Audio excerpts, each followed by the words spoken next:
कृषि निदेशक उत्तर प्रदेश, आपका भी स्वागत अभिनंदन। और निदेशक राज्य कृषि प्रबंधित संस्थान श्री रमेश कुमार मौर्य जी, आपका भी बहुत बहुत स्वागत और अभिनंदन। और अतिथि देवो भव की परंपरा का निर्वहन करते हुए सबसे पहले मैं अनुरोध करूंगी माननीय कृषि मंत्री जी से कि माननीय मुख्यमंत्री जी का स्वागत अभिनंदन करें।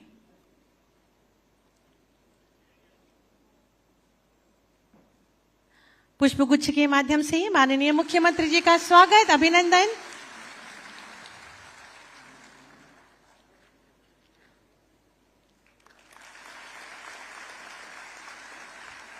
बहुत बहुत धन्यवाद माननीय। अब मैं अनुरोध करूंगी प्रमुख सचिव महोदय कृषि उत्तर प्रदेश श्री रविंद्र जी से कि कृपया मंचासीन माननीय कृषि मंत्री उत्तर प्रदेश श्री सूर्य प्रताप शाही जी का स्वागत अभिनंदन करें पुष्पगुच्छ भेंट कर।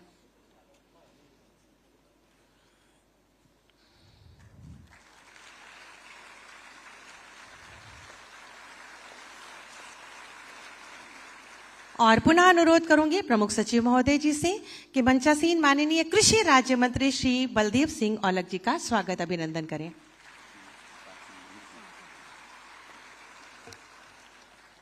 बहुत बहुत स्वागत अभिनंदन। और स्वागत अभिनंदन की श्रृंखला में मैं अनुरोध करूंगी प्रमुख सचिव महोदय जी से कृपया पधारें, स्वागत उद्बोधन हम सबके मध्य रखें और कार्यक्रम की रूपरेखा से हमें अवगत कराएं।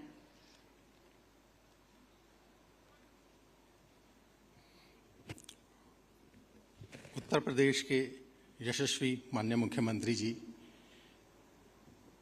माननीय कृषि मंत्री जी, कृषि राज्य मंत्री जी, निदेशक राज्य कृषि प्रबंध संस्थान, अध्यक्ष उत्तर प्रदेश अधीनस्थ सेवा चयन आयोग, मेरे सहयोगी अधिकारीगण और नवचयनित जितने भी अधिकारी हमारे यहाँ आए हैं, आपके अभिभावक, पत्रकार बंधु, मैं सर्वप्रथम माननीय मुख्यमंत्री जी का स्वागत करते हुए उनका धन्यवाद ज्ञापित करना चाहूँगा कि उन्होंने हमें इस कार्यक्रम में अपना समय दिया और जो नए हमारे चयनित अधिकारी आ रहे हैं उनका उत्साहवर्धन किया। मैं माननीय कृषि मंत्री जी, कृषि राज्य मंत्री जी का भी स्वागत करना चाहूँगा इस कार्यक्रम में, क्योंकि उनके ही नेतृत्व में हम लोगों को आगे इस दिशा में काम करना है। मैं जो चयनित अभ्यर्थी हैं उनके अभिभावकों का स्वागत करता हूं। आज आप लोगों के लिए बहुत ही गर्व का विषय है कि आपके पुत्र या पुत्री ने उत्तर प्रदेश की एक महत्वपूर्ण सेवा के अंदर चयन होने के बाद अपना दिन प्रारंभ कर रहे हैं, कार्य प्रारंभ कर रहे हैं। किसी भी विभाग में निसंदेह मंत्रीगण, अधिकारीगण ऊपर होते हैं जो सब चीज़ों को निष्पादित करते हैं, लेकिन एक कटिंग एज की रिक्वायरमेंट होती है जो फील्ड में जाके काम करती है, जिसको किसान के संग काम करना है। वो आप लोग हैं। आप लोगों को किसान के संग सीधा काम करना है और जो परिवर्तन लाना है। कृषि एक बहुत ही महत्वपूर्ण विभाग है जिसके माध्यम से हम ये सुनिश्चित करते हैं कि हर एक पेट को अन्न और देश की प्रगति में, प्रदेश की प्रगति में भी एक महत्वपूर्ण योगदान कृषि विभाग का रहता है। और आप आज इस परिवार में शामिल हो रहे हैं, मैं आपका भी स्वागत करता हूं, पत्रकार बंधुओं का स्वागत करता हूं और आशा करता हूं कि जितने भी नए चयनित अधिकारी आए हैं वो हम लोगों के संग कंधे से कंधा मिला के काम करेंगे और इस विभाग के कार्य को आगे ले जाने के लिए कृषकों के कल्याण में हम लोगों का पूरा सहयोग देंगे और एक जो मुख्यमंत्री जी की आशा है, हमारे मंत्रियों की आशा है, उसको हम पूर्ति कर पाएंगे। बहुत बहुत धन्यवाद।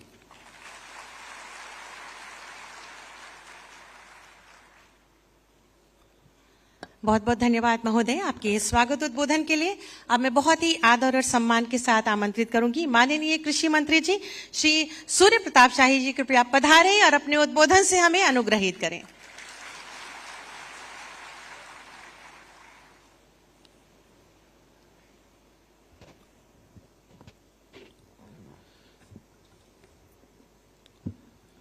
सभी मिलकर के जयकार करेंगे भारत माता की।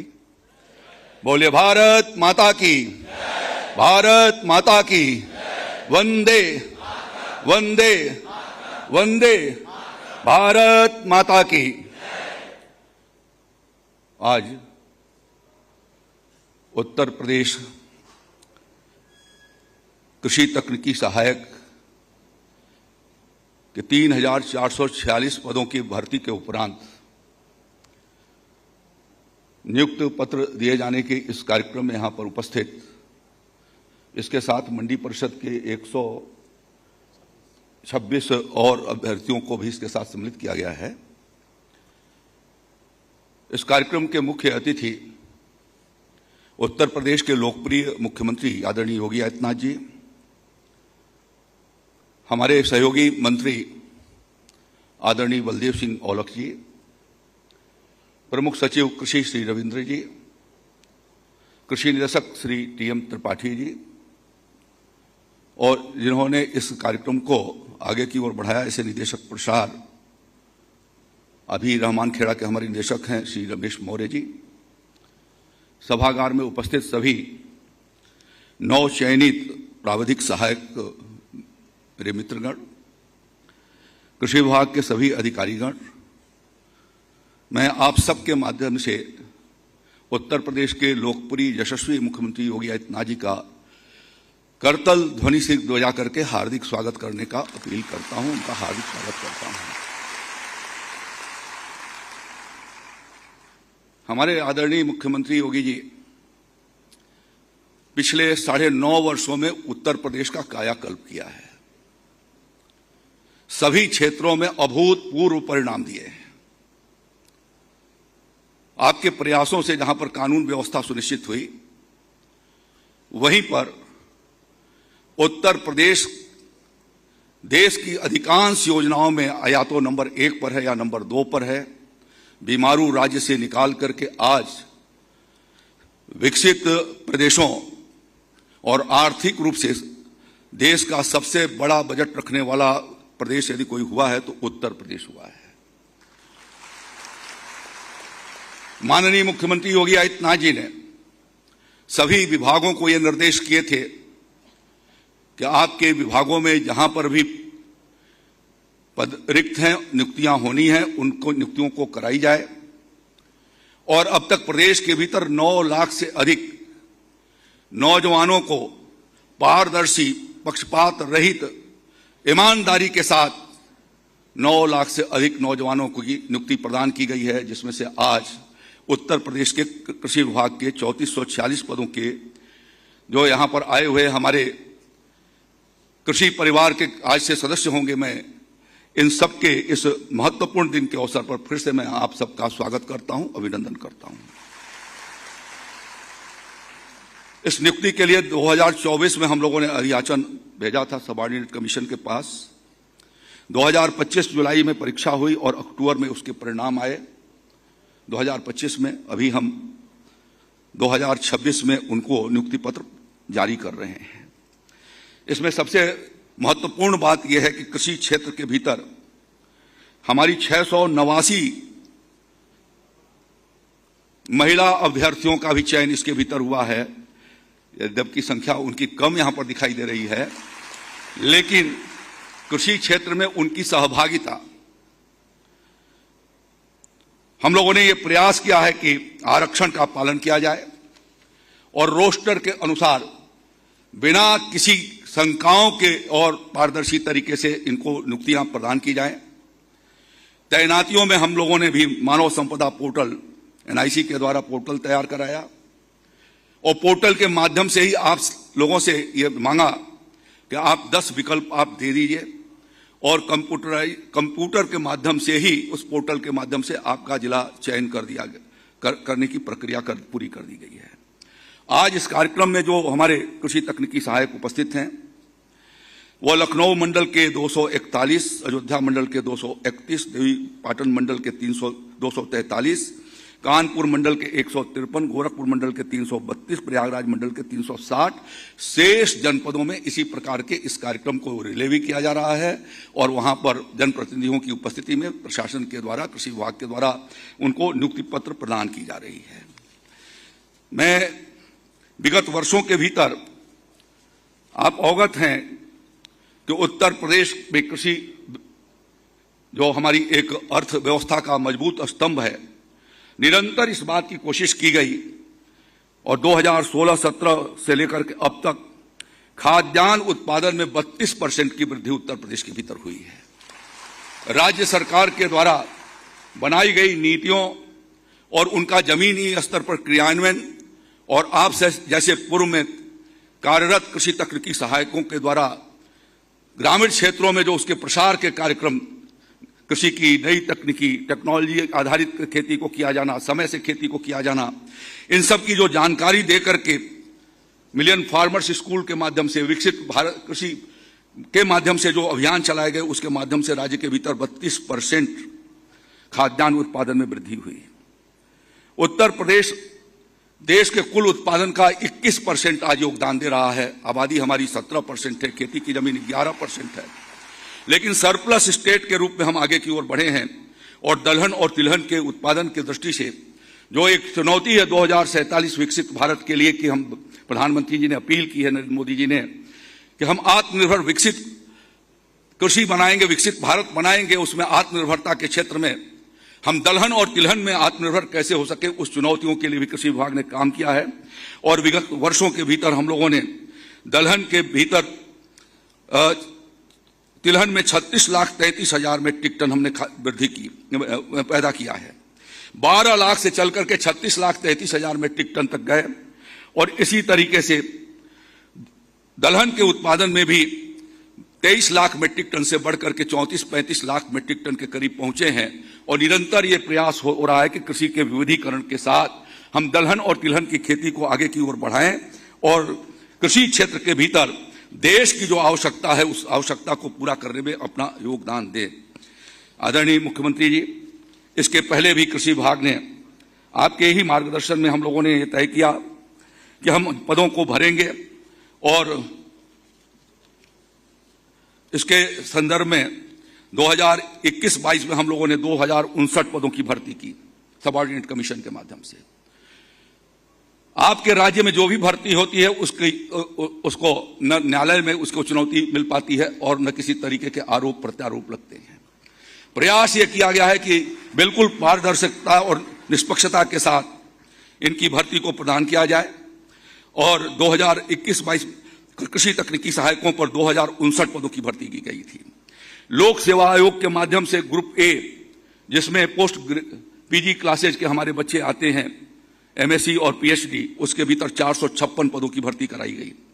अभी भी 148 पदों की 2023-24 में लोक सेवा आयोग उत्तर प्रदेश ने परीक्षा कराई है। हम उनके परिणाम का इंतजार कर रहे हैं। और इसी तरीके से क्लास 2 के 128 पदों पर, जो सीधे क्लास 2 के पद हमारे हैं, जिला कृषि अधिकारी पद पर तैनाती होती है, उस पर भी 128 पदों पर हम लोगों ने भर्ती किया है। मैं अभी आपको बता ही रहा था कि प्रदेश के भीतर 69 कृषि विज्ञान केंद्र हमारे कृषि विश्वविद्यालयों द्वारा संचालित होते हैं। और उसमें 2017 से लेकर के अब तक 1138 भर्तियां की गई हैं। जो लोग कहते हैं कि कृषि क्षेत्र में रोजगार के अवसर नहीं है, योगी आदित्यनाथ जी की सरकार ने वहां पर भी उस अवसर को सुलभ कराया है।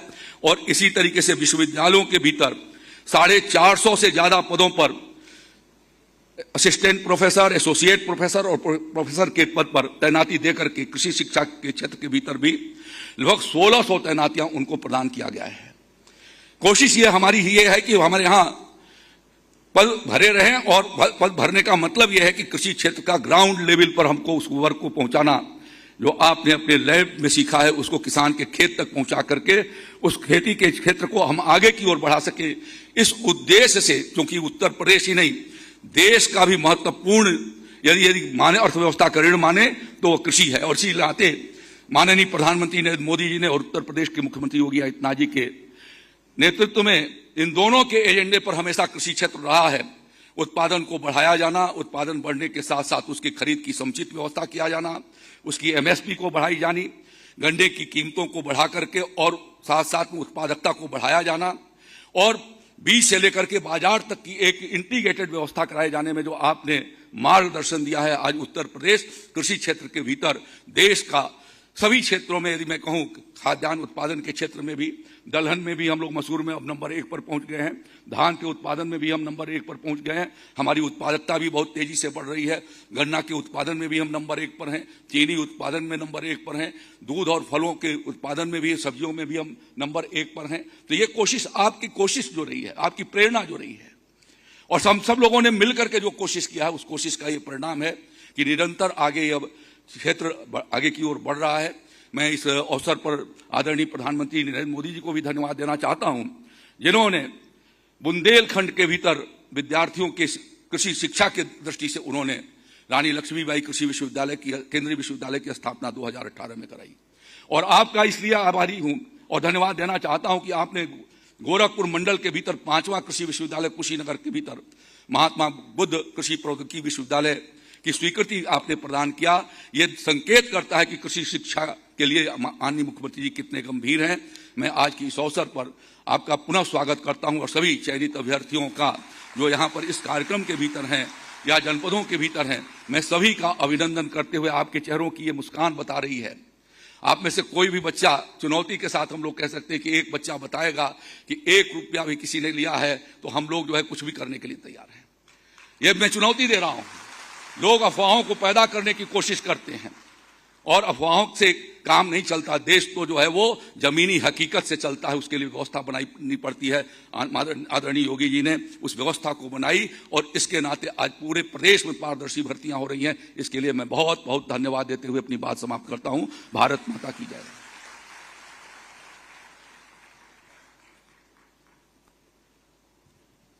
बहुत बहुत धन्यवाद माननीय मंत्री जी आपके उद्बोधन के लिए। आज इस कार्यक्रम में निष्पक्ष एवं पारदर्शी चयन प्रक्रिया के अंतर्गत कृषि तथा मंडी परिषद विभाग में नव चयनित अभ्यर्थियों को माननीय मुख्यमंत्री जी के कर कमलों द्वारा नियुक्ति पत्र वितरित किए जा रहे हैं। मैं बहुत ही आदर और सम्मान के साथ माननीय मुख्यमंत्री जी से विनम्र अनुरोध करूंगी कि कृपया अपने शुभ कर कमलों से नव चयनित अभ्यर्थियों को नियुक्ति पत्र वितरित करें और हमें अनुग्रहित करें। सबसे पहले अयोध्या कुमारी कनिष्का वर्मा, आपका नियुक्त स्थान अयोध्या है। आप सभी जोरदार तालियों से हमारे अभ्यर्थियों को शुभकामनाएं और बधाई प्रेषित करें। अयोध्या से ही श्री रवि प्रकाश सिंह, आपकी अनवरत तालियां अपेक्षित हैं। आजमगढ़ में नियुक्त श्री अनीश निषाद,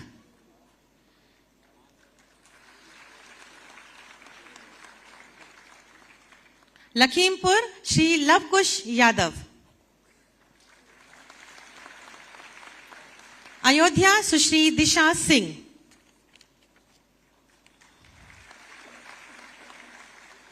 प्रयागराज में नियुक्त भावना श्रीवास्तव,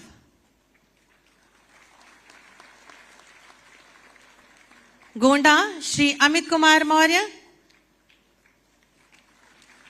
आप सभी भरपूर तालियां मंच तक पहुंचाएं। फतेहपुर श्री अविनाश सिंह,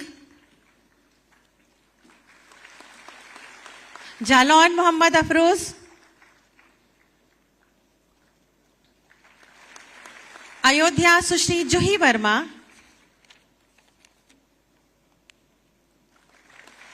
गोंडा सुश्री ज्ञानवी तिवारी,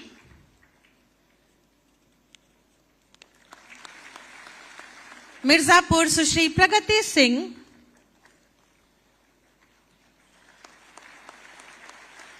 मथुरा सुश्री प्रज्ञा रस्तोगी,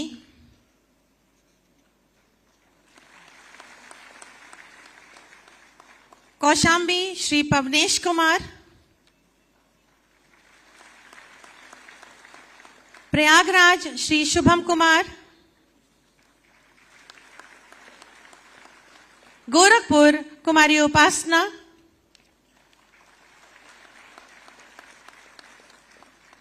गोरखपुर सुश्री मधुमिता सिंह,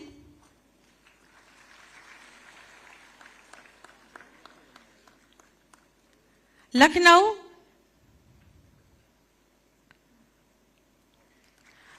अक्षिता सिंह, लखनऊ ज्योतिका मिश्रा। मंडी परिषद में सचिव पद पर नवचयनित श्री शिव शंकर चौधरी,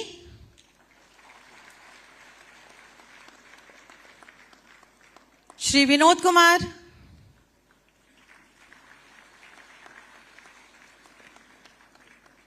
सुश्री महिमा मौर्य,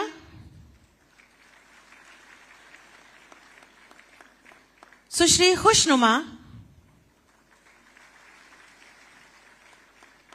और श्री रवि महौर।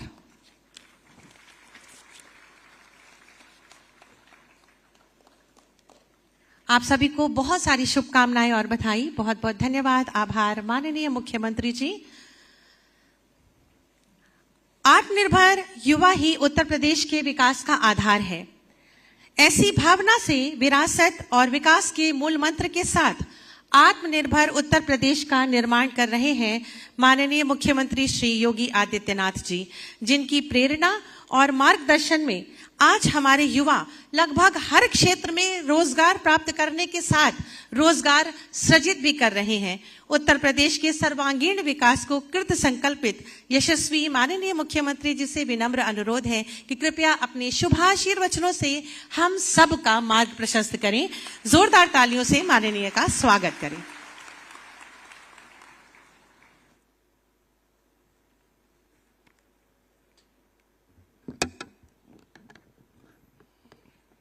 कृषि विभाग के मंडी सचिव और तकनीकी सहायक ग्रुप सी के इस नियुक्ति पत्र वितरण कार्यक्रम के अंतर्गत आज इस समारोह में उपस्थित प्रदेश सरकार में मंत्रिमंडल के मेरे वरिष्ठ सहयोगी, कृषि और कृषि शिक्षा के मंत्री श्री सूर्य प्रताप शाही जी, राज्य मंत्री सरदार बलदेव सिंह गोलक जी, प्रमुख सचिव श्री रविंद्र कुमार जी, कृषि विभाग के हमारे सभी अधिकारीगण,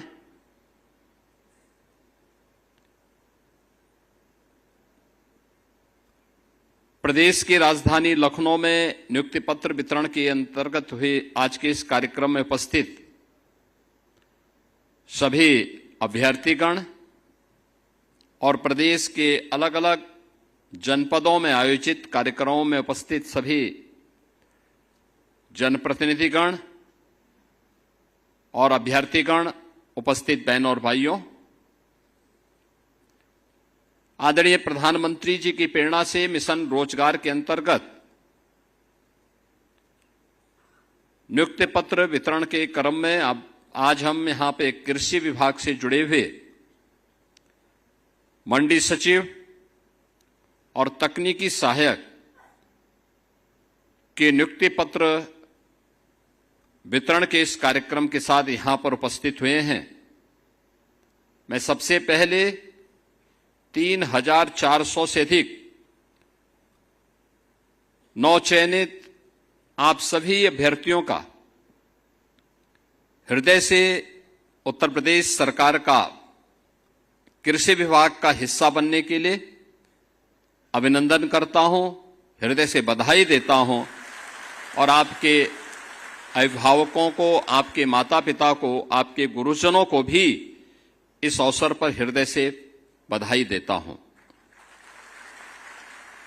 मैं धन्यवाद देता हूं अधीनस्थ सेवा चयन आयोग को, जिन्होंने पूरे पारदर्शी तरीके से नियुक्ति की इस प्रक्रिया को संपन्न किया है। क्योंकि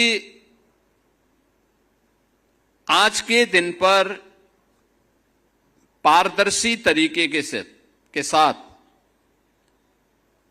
नियुक्ति की प्रक्रिया को पूरा करना अपने आप में एक चैलेंज है और उसमें भी बिना भेदभाव के आरक्षण के नियमों का पालन करते हुए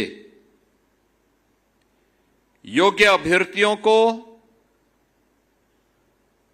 उनकी मेरिट के अनुसार नियुक्ति पत्र प्राप्त हो जाए, यह एक अत्यंत चुनौतीपूर्ण कार्य है, लेकिन हमारे आयोग और बोर्ड इसको सफलतापूर्वक आगे बढ़ाने का कार्य कर रहे हैं। हमें इस बात को ध्यान में रखना होगा कि जब हम योग्यतम अभ्यर्थियों का चयन बिना भेदभाव के करते हैं तो उसका लाभ पूरे प्रदेश को मिलता है। उनकी प्रतिभा और उनकी ऊर्जा का लाभ पूरा प्रदेश लेता हुआ दिखाई देता है। और यही तो पिछले 9-9.5 वर्ष के अंदर डबल इंजन की भारतीय जनता पार्टी की सरकार की उपलब्धियों में से एक महत्वपूर्ण उपलब्धि भी है। मुझे बताते हुए प्रसन्नता है कि इस दौरान हमारी सरकार ने 9,30,000 से अधिक उत्तर प्रदेश के युवाओं को सरकारी नौकरी उपलब्ध करवाने में सफलता प्राप्त की है और एक भी नियुक्ति पर कोई प्रश्न नहीं खड़ा कर सकता। हमने पहले दिन से तय कर रखा है कि जो 17 के पहले की परिपाटी थी कि नियुक्ति का विज्ञापन निकलता था, चाचा भतीजे की जोड़ी और महाभारत का पूरा खानदान फिर वसूली के लिए प्रदेश भर में निकल पड़ता था। नौजवान भटकता रहता था, परिणाम नहीं आता था और अंततः माननीय न्यायालय को कोर्ट में स्टे लगाना पड़ता था, न्यायालय को स्टे करना पड़ता था। समय और उम्र खराब होती थी हमारे युवाओं की। लोग ये मानते थे कि ये युवा किसी लायक नहीं, क्योंकि ये नौकरी नहीं प्राप्त कर रहा है। गलती युवा की नहीं होती थी, गलती उन आयोगों और बोर्डों में बैठे हुए और उस समय की सरकारों में बैठे हुए सरकारी तंत्र में भ्रष्ट उन राजनेताओं की और उन लोगों की होती थी जो बेईमान और भ्रष्ट किस्म के लोग वहां बिठा दिए गए थे। और हमने पहले दिन कहा था कि अगर ये सरकार अपराध और अपराधियों के प्रति जीरो टॉलरेंस की नीति के तहत कार्य कर रही है तो हम नकल माफिया की भी और विभिन्न संस्थानों में बैठे हुए माफिया की कमर को भी तोड़ेंगे और उसके आकाओं को भी हम जमीन आसमान दिखाने का काम करेंगे। आपने देखा होगा इस दौरान हम लोगों ने बड़े पैमाने पर कार्रवाई की, माफिया की संपत्ति को जब्त करवाया, उससे वसूली करवाया और नियुक्ति प्रक्रिया को और पारदर्शी तरीके से संपन्न करते हुए 9,30,000 से अधिक नौजवानों को हमने सफलतापूर्वक पारदर्शी तरीके से बिना भेदभाव के प्रदेश के अंदर सरकारी व्यवस्था में नौकरी देने में सफलता प्राप्त की। और मैं आज जब यहां पे 3,400 से अधिक कृषि तकनीकी सहायक और मंडी सचिवों को नियुक्ति पत्र वितरण के इस कार्यक्रम के साथ जोड़ रहा हूं, मैं प्रदेश भर के युवाओं को इस बात के लिए आश्वस्त कर रहा हूं कि अगले 6 महीने के अंदर, नोट करिए, अगले 6 महीने के अंदर 1 लाख नौजवानों को फिर सरकारी नियुक्ति पत्र अलग अलग स्टेज में हर सप्ताह उपलब्ध करवाने जा रहे हैं। 1 लाख सरकारी नियुक्ति पत्र हम देने जा रहे हैं। अनुमान करिए 1 लाख। यूपी के अंदर कभी ये कल्पना होती थी, यहां हम 6 महीने के अंदर ही 1 लाख नौजवानों को सरकारी नियुक्ति पत्र दे दिए। सारी परीक्षाएं पूर्ण हो गई, रिजल्ट की प्रक्रिया चल रही है और उनको ससमय निकालने के लिए मैं आयोग और बोर्डों से भी कहूंगा, समय सीमा को और सीमित करना। एक नौजवान को भटकने की नौबत नहीं आनी चाहिए। हमें बुरा लगता है जब कोई युवा कहता है कि हमने परीक्षा दी है, परिणाम अभी तक नहीं आ पाया। हम आयोग और बोर्डों की बैठक लेते हैं और उनसे कहते हैं कि भाई सारी प्रक्रिया आपको इतनी स्वतंत्रता दे रखी है, परिणाम भी समय पे लाइए। पहले होता क्या था, आप भी इसी प्रदेश में पढ़े होंगे। यूपी बोर्ड की परीक्षा होती थी, 3 महीने लगते थे परीक्षा में। हाई स्कूल या इंटरमीडिएट बोर्ड की परीक्षा में 3 महीने लगते थे, और 3 महीने परिणाम आने में। 6 महीने तो साल में ऐसे ही बर्बाद होते थे। फिर अगले 3 महीने तो भाई फिर प्रवेश की प्रक्रिया अलग है, पर्व और त्योहार अलग हैं, तो 3 महीने ये, जब 9 महीने यही बर्बाद होते थे। 3 महीने भी बच्चों को पढ़ाई के लिए नहीं मिल पाते थे।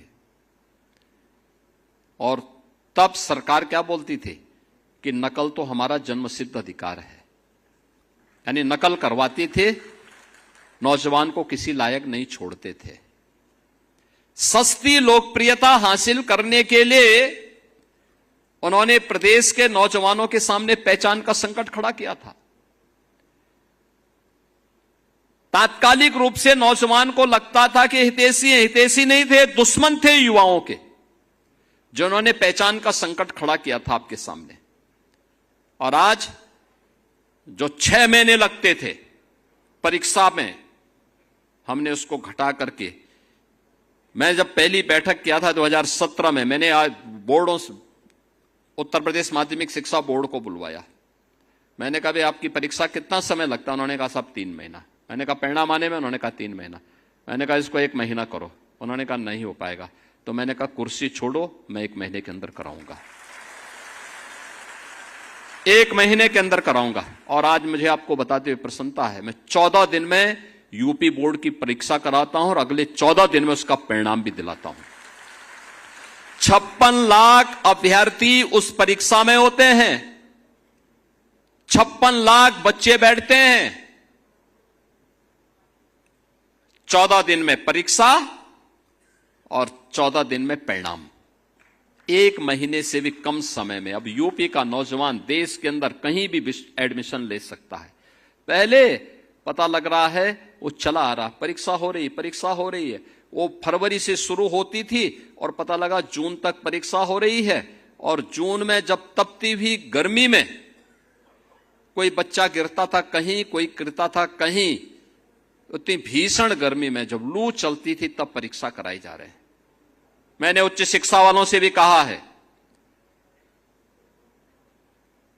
कि परीक्षा की प्रणाली को और सीमित करो। परीक्षा बच्चों को प्रताड़ित करने का माध्यम नहीं होना चाहिए, उसका आकलन करने का माध्यम होना चाहिए। उसको सहज बनाओ, सरल बनाओ, उसको आत्मविश्वास से भरपूर करो। प्रक्रिया में और सरलता लाने की आवश्यकता है। आज परिणाम हमारे सामने है। हमने माध्यमिक शिक्षा को पूरी तरह पारदर्शी तरीके के साथ जोड़ा है। नकल विहीन परीक्षा भी है, साथ साथ समय से परिणाम भी है, दोनों एक साथ आ रही है। उच्च शिक्षा से भी, विश्वविद्यालयों से भी कहा गया है कि वे अपने आप में भी ये सुधार करें, प्रक्रिया को और पारदर्शी करें और भर्ती की प्रक्रिया को भी इतना स्मूथ बनाएं, इतना सरल और सहज बनाएं कि कोई भी युवा जो जाए उसको लगना चाहिए संस्थान मेरी कैरियर को आगे बढ़ाने वाला है। उसको यह नहीं लगना चाहिए कि संस्थान मेरे कैरियर को बर्बाद करने वाला है। उसके मन में उस संस्थान के प्रति श्रद्धा का भाव होना चाहिए। इसके लिए संस्थान को अपने आप को तैयार करना चाहिए। केवल एजुकेशन नहीं, स्किलिंग के लिए भी, कैरियर काउंसलिंग के लिए भी और एम्प्लॉयमेंट के भी एक केंद्र के रूप में उन संस्थानों को अपने आप को तैयार करना होगा। और इसीलिए मैं सभी आयोग और बोर्डों से कहूंगा कि गवर्नमेंट का कोई हस्तक्षेप नहीं है आपके कार्य में, कोई हस्तक्षेप नहीं। अब परीक्षा अभियाचन जाने के बाद परिणाम आने में 6 महीने से ज्यादा का समय नहीं लगना चाहिए। अभियाचन आया, 1 महीने के अंदर विज्ञापन जारी कर दीजिए,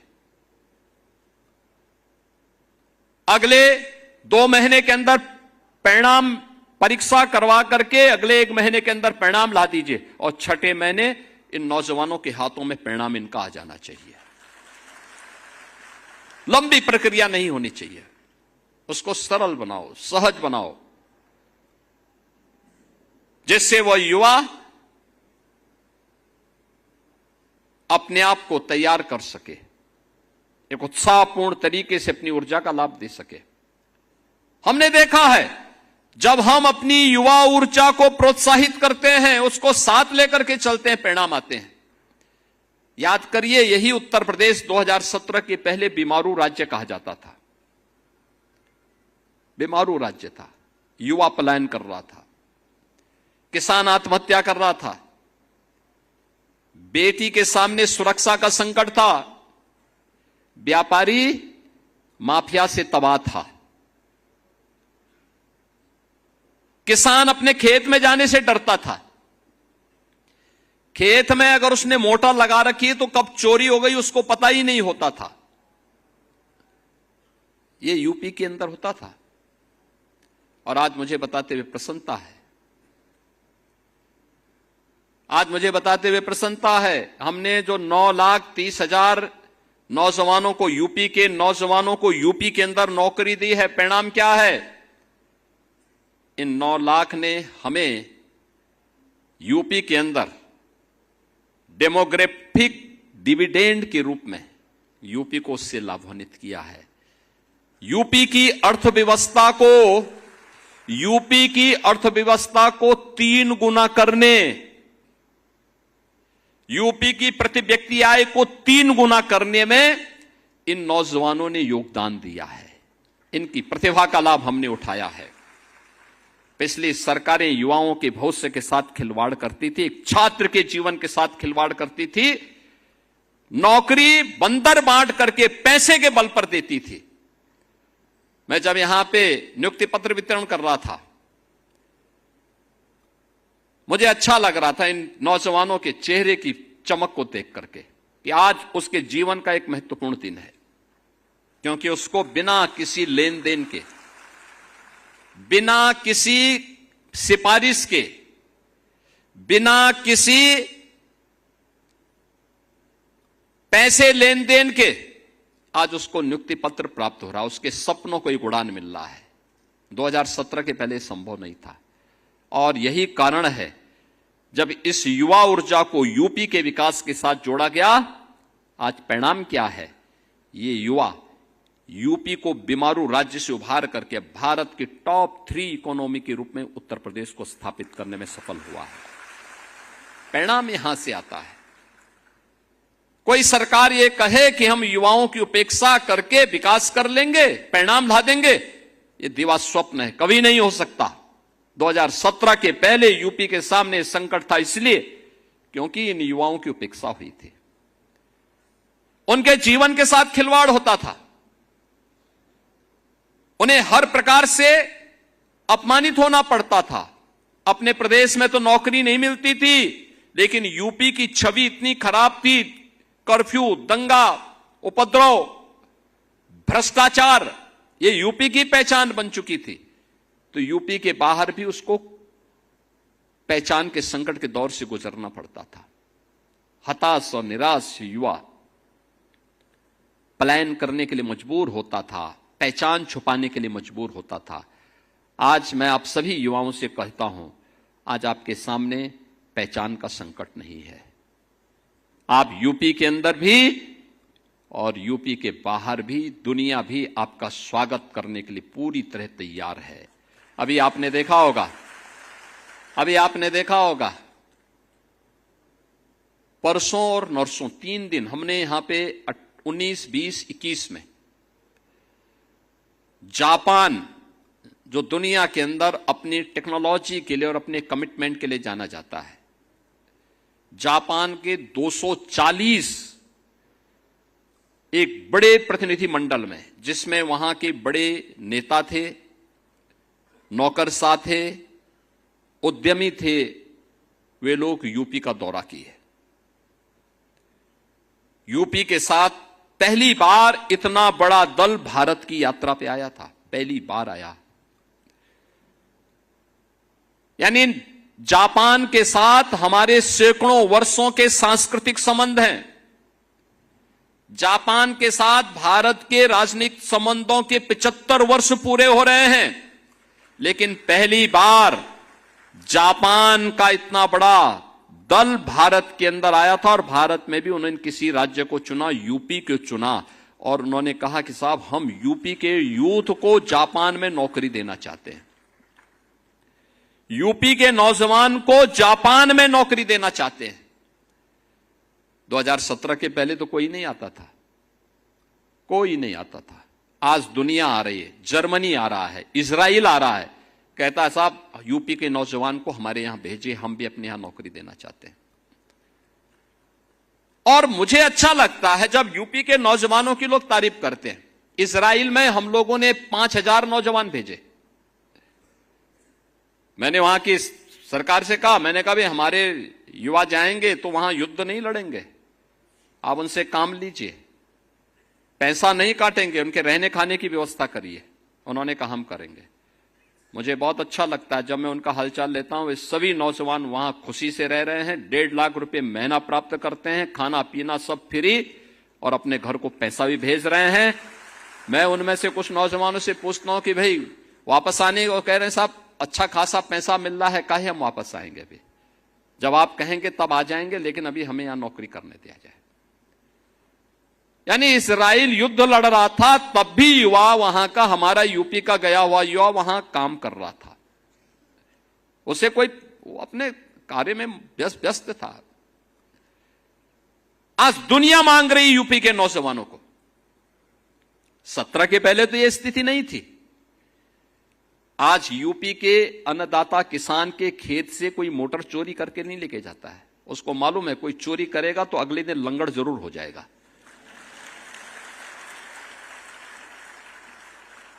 और पहले 17 के पहले तो वह सरकार ही मोटर चोरी करवाती थी। हां, वही लोग चोरी करवाते थे, चोर कोई दूसरा थोड़े था, वही चोरी करवाते थे। बिजली देते नहीं थे, बिजली गायब। कल मैं रायबरेली गया था, पता लगा कि वहां क्या पूरे प्रदेश के अंदर वही स्थिति थी। 1 सप्ताह दिन में, 1 सप्ताह रात्रि में बिजली आती थी। तो मैंने कहा चलो 1 सप्ताह तो देते थे ना। कहा नहीं साहब, वो भी 3 घंटे की बिजली, 3 घंटे की बिजली, क्या विकास कोई करेगा? 3 घंटे बिजली। और हम लोग यूपी देश के अंदर उन राज्यों में है जो किसानों को अपने यहां सर्वाधिक बिजली देता है। लगभग 10 घंटे की बिजली हम यूपी के किसानों को देते हैं, और बिजली भी फ्री में देते हैं। यानी सरकारी ट्यूबवेल में तो बिजली फ्री ही है। 16 लाख से अधिक ट्यूबवेल ऐसे थे जो ट्यूबवेल निजी क्षेत्र के लगाए गए थे। वे किसान अपने बिजली देते थे, लगभग 3,000 का बिल देने के लिए मजबूर होना पड़ता था। 3,000 करोड़ रुपए उससे प्रदेश सरकार को मिलते थे। हमने वह भी माफ कर दिया, कहा कि प्रदेश सरकार पैसा देगी, किसान के ऊपर भार नहीं आना चाहिए।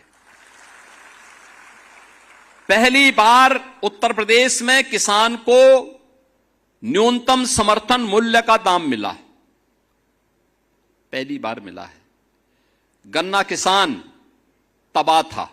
2017 के पहले जब हम 17 में आए थे, प्रदेश के अंदर गन्ना किसान को 2009 से ही उसका गन्ना मूल्य बकाया था अलग अलग चीनी मिलों पर।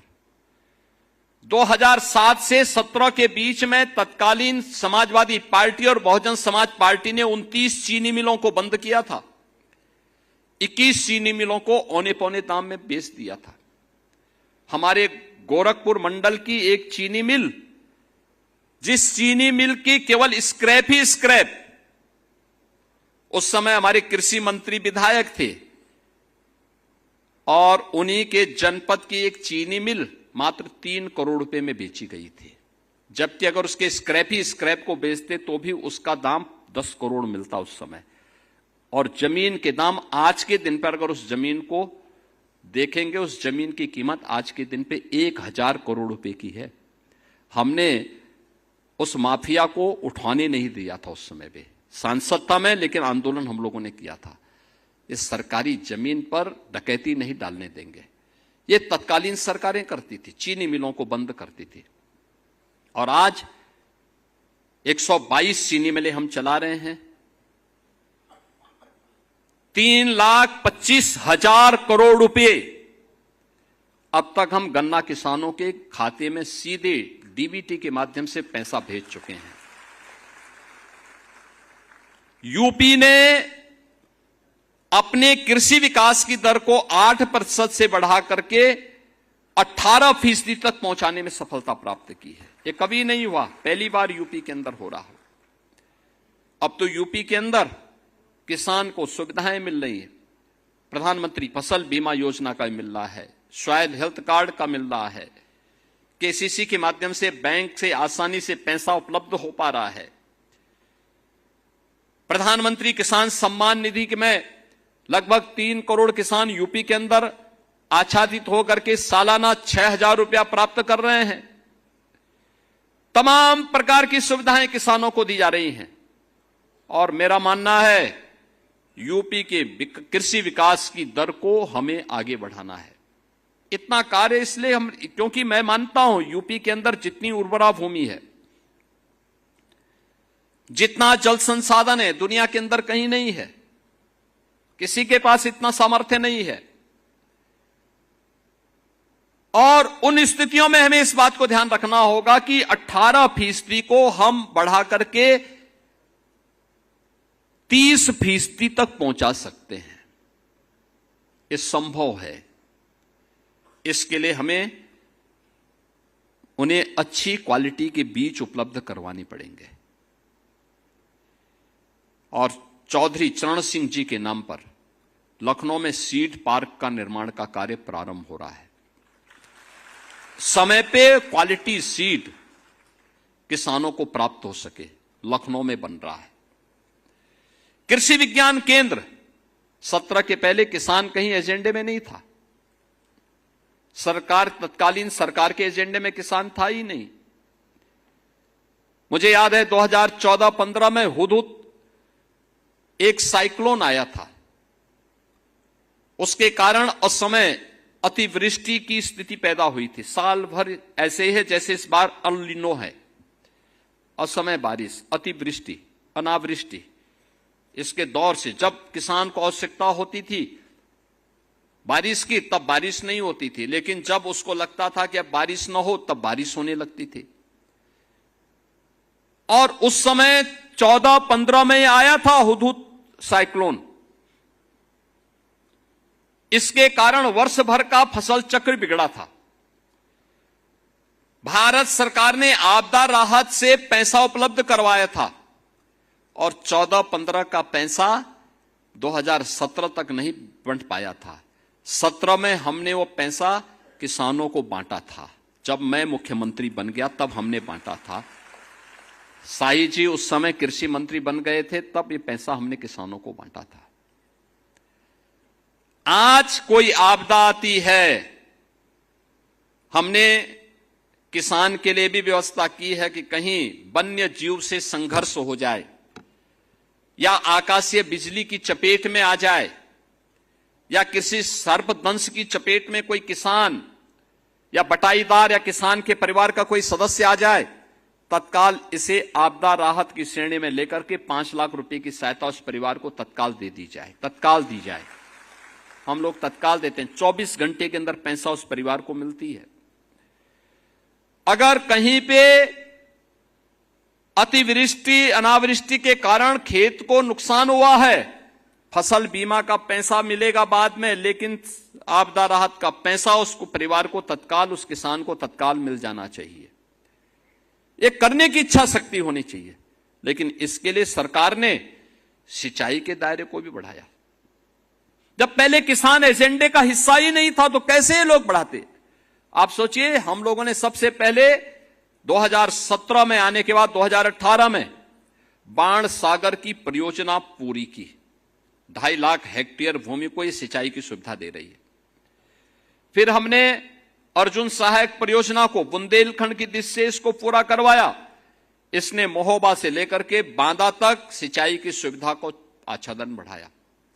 और बाद में 2021 में हम लोगों ने सरयू नहर राष्ट्रीय परियोजना का कार्य पूरा किया।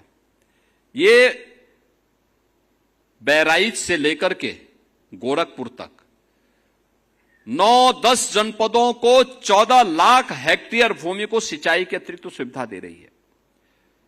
यह योजना सरयू नहर राष्ट्रीय परियोजना कब बनी थी? 1972 में। और पूरा कब हो रही है? 2021 में हमने पूरा किया। यानी पिछली सरकारों ने कभी इसको महत्व ही नहीं दिया। पिछली सरकारों के एजेंडे में न युवा था न किसान था। और इसीलिए आज जब आपका कृषि विभाग में प्रवेश हो रहा है, मंडी सचिव के रूप में और तकनीकी सहायक के रूप में, मेरी आप सबसे अपेक्षा है मंडी समिति के रूप में मंडी को ऐसा चमकाइए, साफ सुथरा हो, कचरे का निस्तारण हो, जो व्यापारी वहां रहता है वे भी साफ सुथरे तरीके से वहां रहें, जो किसान मंडी में आता है उस किसान के लिए वहां पर हम व्यवस्थाएं दें, बुनियादी सुविधाएं भी दिए, बैठने की व्यवस्था भी करें, अन्नदाता किसान को सम्मान मिले, रंग रोगन करने की व्यवस्था हो, उन ग्रामीण सड़कों को जो मंडी समिति के अंतर्गत हैं उनका समय पे चयन और समय पे उनका निर्माण हो, मंडी समिति के शेड अच्छे हों और प्रभावी हों, और किसान की उपज को वहां पर प्रोक्यूर करने की व्यवस्था और एमएसपी देने का उचित प्लेटफॉर्म भी हो। मंडी को हमें ई नाम से जोड़ने की कार्रवाई को भी आगे बढ़ाना चाहिए। ये प्रक्रियाएं अगर हम समय पे करते हैं, योगदान देते हैं, तो यह देश के प्रति हमारा कर्तव्य होगा। यही हमारे लिए नेशन फर्स्ट है। नेशन फर्स्ट या भारत माता की जय करने से जय नहीं होता है। इसके लिए अपने कर्तव्यों का ईमानदारी पूर्वक निर्वहन करना है। तकनीकी सहायक के रूप में आपकी जिम्मेदारी होनी चाहिए किसान को तकनीक के साथ जोड़ना। इरिगेशन में कैसे हम खेत को पूरा पानी से लबालब करने की बजाय ड्रिप इरिगेशन को कैसे महत्व दे सकते हैं, स्प्रिंकलर प्रणाली को कैसे हम प्रभावी आगे बढ़ाने में योगदान दे सकते हैं, कैसे हम आधुनिक तकनीक का उपयोग करवा सकते हैं, इससे आमदनी कई ज्यादा बढ़ेगी किसान की, कैसे हम 100 फसली ले सकते हैं, कैसे किसान की आमदनी को बढ़ाने के लिए उसको वैल्यू एडिशन के साथ जोड़ा जा सकता है। ये सभी कार्य अगर आप समयबद्ध तरीके से बढ़ाएंगे इसका लाभ होगा। आपके प्रति अन्नदाता किसान के मन में एक श्रद्धा और सम्मान का भाव पैदा होगा। आप में से ज्यादातर लोग किसान परिवार से जुड़े हुए हैं। उस किसान के लिए जो सर्दी गर्मी बरसात की परवाह के बगैर पेट भरता है, हम सबका, प्रदेश का, देश का, दुनिया का, उस अन्नदाता किसान के प्रति हमारे मन में सम्मान का भाव होना चाहिए। सम्मान का भाव होगा तो प्रदेश प्रगति करेगा।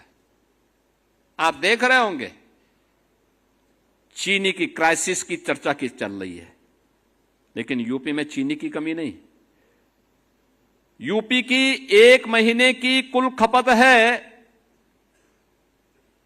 4 लाख टन चीनी, कुल 4 लाख टन एक महीने की खपत है। हमारे पास मौजूद है 28 लाख टन। यानी आप अनुमान करिए 7 महीने की चीनी हमारे पास मौजूद है, और हम 15 अक्टूबर से फिर चीनी मिल चालू करेंगे तो 90 लाख टन यानी 900 लाख कुंटल चीनी का फिर से प्रोडक्शन अपनी चीनी मिलों के माध्यम से कर देंगे। यानी इतने बड़े पैमाने पर सामर्थ्य यूपी के पास है। यूपी की 25 करोड़ जनता का ही नहीं, भारत की 140 करोड़ जनता का पेट भरने की सामर्थ्य यूपी रखता है, और उसके लिए तकनीकी सहायक में आपकी एक बड़ी भूमिका हो सकती है। कृषि विज्ञान केंद्र के माध्यम से बहुत अच्छे कार्य वर्तमान में कृषि विज्ञान केंद्र चलने शुरू हुए हैं, कृषि विश्वविद्यालय चल रहे हैं, और इस समय प्रधानमंत्री जी की प्रेरणा से कृषि वैज्ञानिक और तकनीकी सहायक अब खेत की बात यानी खेती की बात खेत में करने लग गए हैं। लैब टू लैंड की बात करने लग गए। अब लैब पे ये एक्सपेरिमेंट नहीं होगा, अब वह किसान के खेत में होगा। हमें खेती की बात करनी है तो किसान के खेत में करेंगे, कार्यालयों में नहीं, सेमिनार के हॉल में नहीं, उस खेत में ये बात होगी। और इस अभियान को हमें गति देनी होगी। मुझे लगता है कि आपको लगता है कि अगर सरकार ने पारदर्शी तरीके से नियुक्ति की प्रक्रिया दी है और यूपी के नौजवानों को यह अपॉर्चुनिटी मिली है, तो हम इसका लाभ अपने प्रदेश को दें, आने वाली पीढ़ी को दें, देश को दें। और यही हमारे लिए नेशन फर्स्ट की थ्योरी है, यही हमारे लिए भारत माता की जय है, जब हम अपने कर्तव्य का अपने क्षेत्र में ईमानदारी पूर्वक निर्वहन करते हैं तो। और उस निर्वहन के लिए मैं आप सबका आह्वान करूंगा। आपको रक्षाबंधन के ठीक पहले आपको यह नियुक्ति पत्र प्राप्त हो रहा है, तो स्वाभाविक रूप से जिन बेटियों को यह नियुक्ति पत्र प्राप्त हो रहा है उनके परिवार के सदस्यों को तो खुशी होगी ही, लेकिन जिन नौजवानों को भी प्राप्त हो रहा है उनकी बहनों को और उनकी माताओं को और भी प्रसन्नता होगी। मैं इस अवसर पर उनके अभिभावकों को हृदय से उनका अभिनंदन करता हूं, आपको बधाई देता हूं और विश्वास करता हूं कि उत्तर प्रदेश को एक आत्मनिर्भर और उत्तर प्रदेश, विकसित उत्तर प्रदेश बनाने के लिए आप सब अपने अपने क्षेत्र में अपना योगदान देंगे। इस विश्वास के साथ आप सबके प्रति मेरी मंगलमय शुभकामनाएं हैं। धन्यवाद। जय हिंद। बहुत बहुत धन्यवाद, आभार माननीय मुख्यमंत्री जी आपके आशीर्वचनों के लिए और प्रेरणादायी उद्बोधन के लिए। अब मैं बहुत ही आदर के साथ आमंत्रित करूंगी माननीय कृषि राज्य मंत्री उत्तर प्रदेश श्री बलदेव सिंह औलख जी को, कृपया पधारें और धन्यवाद ज्ञापित करें। आज के इस नवचयनित 3572 कार्मिकों के आज मंडी और प्रावधानिक सहायकों के कृषि परिवार में सम्मिलित होने के अवसर पर इस कार्यक्रम में उपस्थित किसानों के मसीहा और नौजवानों को जो लगातार पारदर्शिता के साथ, ईमानदारी के साथ नौकरी देने वाले, ऐसे हमारे पूज्य मुख्यमंत्री योगी आदित्यनाथ जी का मैं इस जो कार्यक्रम में हमें समय दिया है, मैं उनका बहुत आभार व्यक्त करता हूं।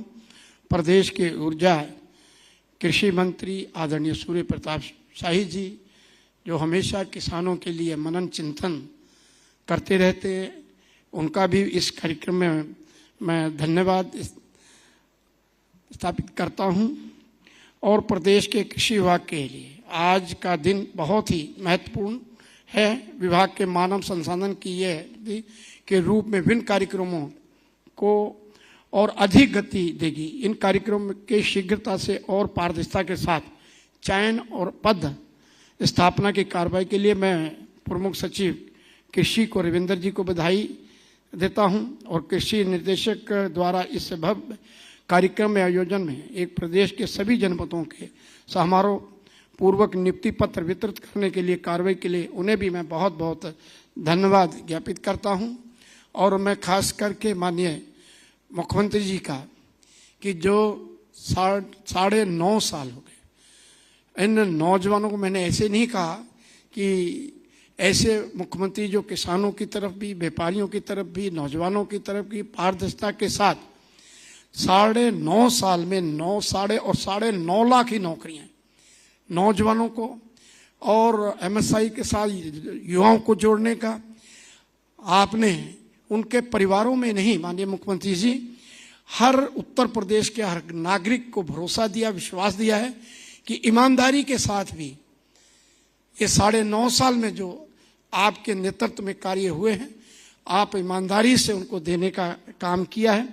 आज मैं फिर से नवनियुक्त प्राविधिक सहायक कृषि विभाग के अंग बने हैं। यहाँ उपस्थित प्राविधिक सहायकों और प्रदेश के विभिन्न जनपदों से नियुक्ति पत्र पाने वाले सभी प्राविधिक सहायकों को बहुत बहुत बधाई देता हूँ और आशा करता हूँ कि आप अपने तकनीकी ज्ञान कौशल से प्रदेश के किसानों को जीवन को खुशहाल बनाने में अपना सक्रिय योगदान देंगे।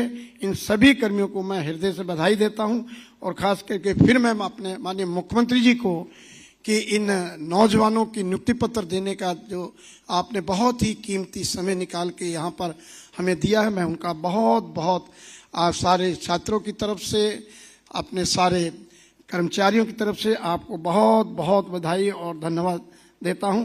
और कार्यक्रम में सफल आयोजन और अपने सहयोग के लिए अधिकारियों और कर्मचारियों का भी धन्यवाद। अंत में सभी का आभार, बहुत बहुत धन्यवाद।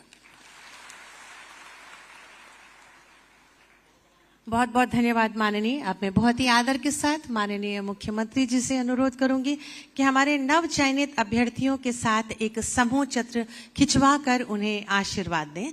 आप सभी से अनुरोध है कि आप सब एक समूह चित्र के बाद अपने स्थान पर बैठे रहेंगे, क्योंकि अभी आपके प्रमाण पत्र आपके स्थान पर ही आपको दे दिए जाएंगे। तालियां बजाकर माननीय मुख्यमंत्री जी का पुनः स्वागत अभिनंदन करेंगे।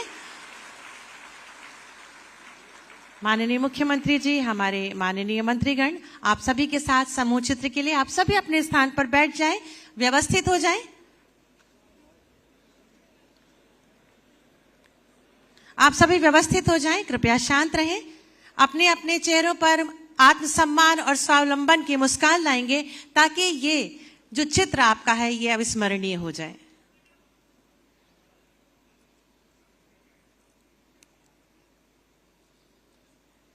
बहुत बहुत धन्यवाद, आभार माननीय मुख्यमंत्री जी, माननीय कृषि मंत्री जी, माननीय राज्य कृषि मंत्री जी। आप सभी अपने स्थान पर बैठे रहेंगे और जोरदार तालियां बजाकर माननीय मुख्यमंत्री जी का आभार व्यक्त करेंगे।